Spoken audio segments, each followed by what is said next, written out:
అసెంబ్లీకొచ్చి ప్రభుత్వాన్ని నిలదీస్తానని పార్టీ వర్గాలతో చెప్పిన మాజీ ముఖ్యమంత్రి కేసీఆర్ మళ్లీ అసెంబ్లీకి డుమ్మా కొట్టారు. 2 సార్లు పవర్లో ఉన్నప్పుడు అసెంబ్లీలో విపక్షాలను నిర్వీర్యం చేయడానికి ప్రయత్నించిన గులాబీ బాస్ ఇప్పుడు ప్రతిపక్ష నేత పాత్ర పోషించడానికి వెనకాడుతున్నారు.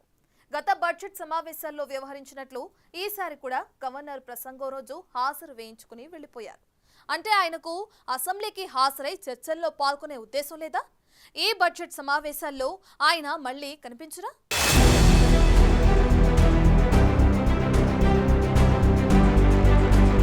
తెలంగాణ బడ్జెట్ సమావేశాలు ప్రారంభమయ్యాయి. బడ్జెట్ సమావేశాలకు ప్రతిపక్ష నేత హోదాలో మాజీ ముఖ్యమంత్రి కేసీఆర్ హాజరవుతారా లేదా అని అందరూ ఆసక్తిగా ఎదురుచూశారు. ఇటీవల బీఆర్ఎస్ వర్గాల ముందు ఈసారి అసెంబ్లీ సమావేశాలకు హాజరవుతానని కేసీఆర్ ప్రకటించినట్లు ప్రచారం జరిగింది. దానికి తగ్గట్లే అసెంబ్లీ సమావేశాల ముందు రోజు కేసీఆర్ ఫామ్ హౌస్ నుంచి బయటకొచ్చారు. సుదీర్ఘ విరామం తరువాత తెలంగాణ భవన్ కు వచ్చిన కేసీఆర్ అసెంబ్లీ బడ్జెట్ సమావేశాల నేపథ్యంలో అసెంబ్లీలో అనుసరించాల్సిన వ్యూహంపై ఎమ్మెల్యేలు, ఎమ్మెల్సీలతో చర్చించారు. అసెంబ్లీలో అనుసరించాల్సిన వ్యూహంపై తన పార్టీ సభ్యులకు కేసీఆర్ దిశానిర్దేశం చేశారట.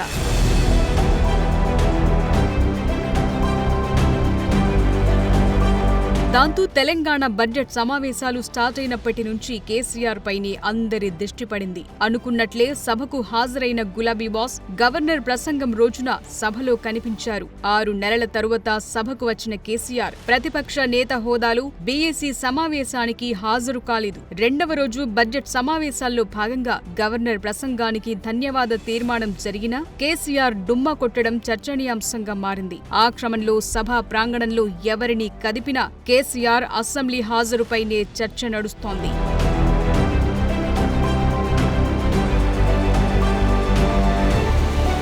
గవర్నర్ ప్రసంగానికి ధన్యవాదాలు తెలిపే తీర్మానంపై చర్చ జరిగేటప్పుడు బీఆర్ఎస్ తరపున కేసీఆర్ మాట్లాడుతారని తొలుత ప్రచారం జరిగింది. అయితే ఆయన అసలు అసెంబ్లీకే హాజరు కాలేదు. కొత్త ప్రభుత్వం కొలువుదీరాక తొలి శాసనసభ సమావేశాలు జరిగినప్పుడు తుంటికి గాయం కారణంగా ఆసుపత్రిలో చేరిన కేసీఆర్ సభకు హాజరు కాలేదు. ఎమ్మెల్యేగా ప్రమాణ స్వీకారానికి అసెంబ్లీకి వచ్చి వెళ్లిన ఆయన గతేడాది బడ్జెట్ సమావేశాల్లో కూడా ఒక్క రోజు హాజరు వేయించుకుని వెళ్లిపోయారు.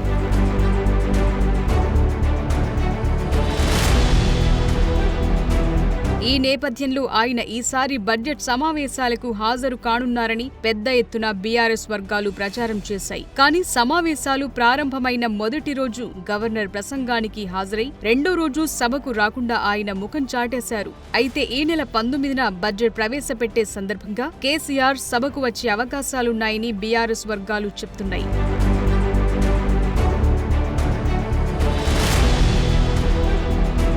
ముఖ్యమంత్రి సహా మంత్రులు, ఎమ్మెల్యేలందరూ కేసీఆర్ ను అసెంబ్లీకి వచ్చి మాట్లాడాలని డిమాండ్ చేస్తూనే ఉన్నారు. కేవలం అసెంబ్లీకి రాకుంటే స్పీకర్ చర్యలు తీసుకుంటారన్న భయంతో 6 నెలలకోసారి వచ్చి వెళ్లటం తప్ప ఆయనకు సభలో ప్రతిపక్ష నేత పాత్ర పోషించే ఉద్దేశం లేదన్న అభిప్రాయం వ్యక్తమవుతోంది.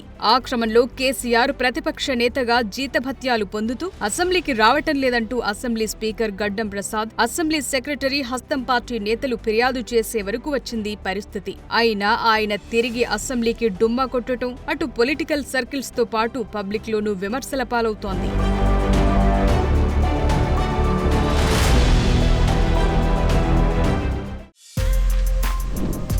For more videos like this, subscribe Big TV channel.